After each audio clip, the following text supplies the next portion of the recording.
All right, folks, December 17th. It's now a week to Christmas Eve, so let's count down my favorite Christmas movies and specials and see what the 17th has in store for us. And you're all saying, what? Kubrick's Eyes Wide Shut?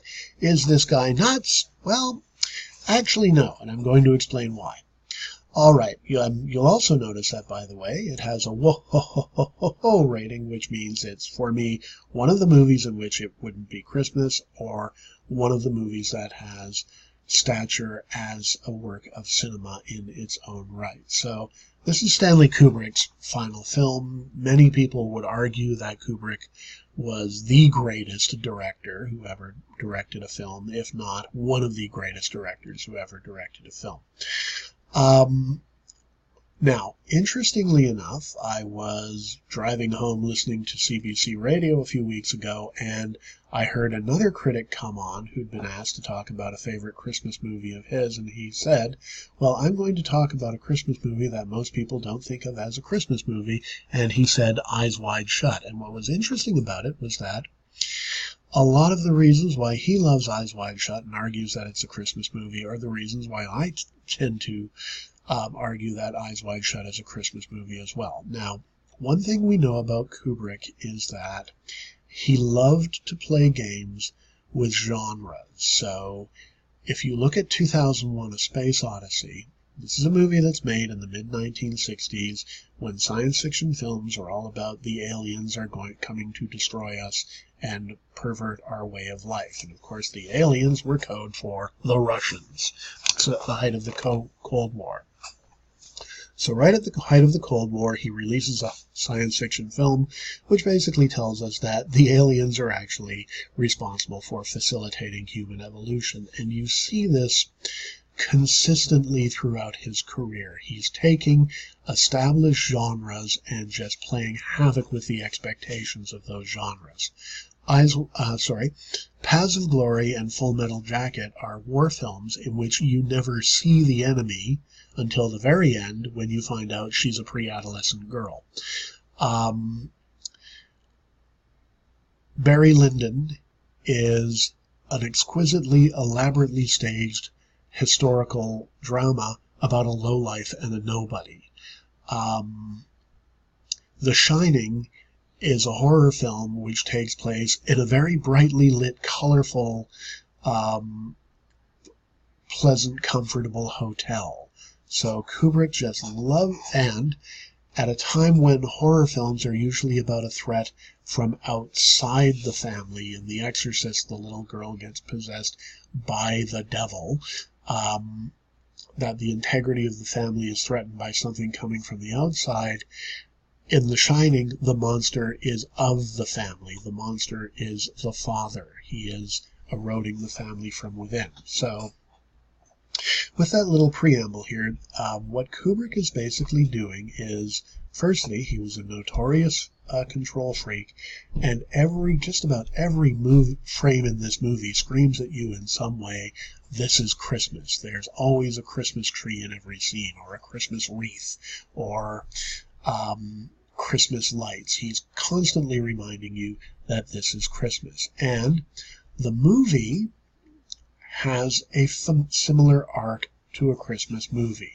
A character becomes alienated from some way in society, and that alienation gets reconciled at the end of the movie. So Tom Cruise weathers a family crisis throughout the movie, and at the end of the movie, the integrity of the family is once again reestablished. Order is put back in place.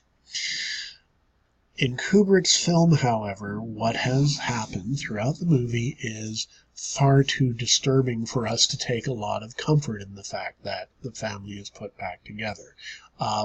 This is a movie that is offering a critique of male privilege and male power, and of basically a decadent upper class that is hoarding money and having all kinds of fun, usually at the expense of lower class people.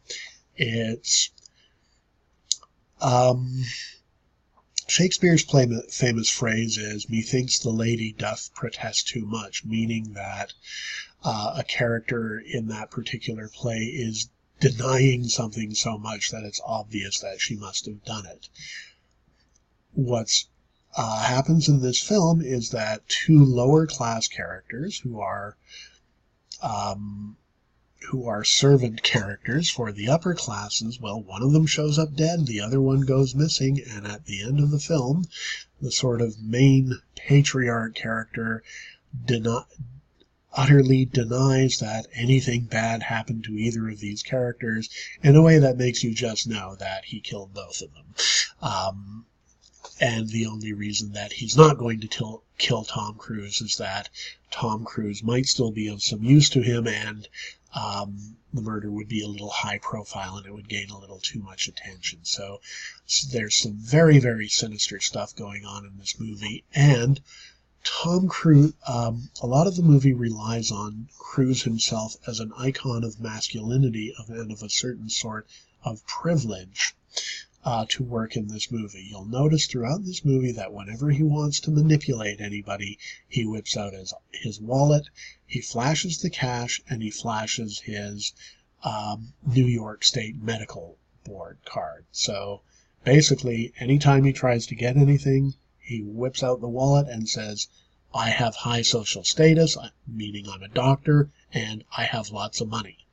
And people usually give him what he wants. Now, there's an awful lot more that I could talk about in this film. A lot of people do think it's Kubrick's, one of Kubrick's great films. I suspect that if Kubrick had lived, that he probably would have done a little bit more editing on the film, but I think it's a very, very strong film. And I have actually humorously referred to it as a Stanley Kubrick Christmas for years and years and years.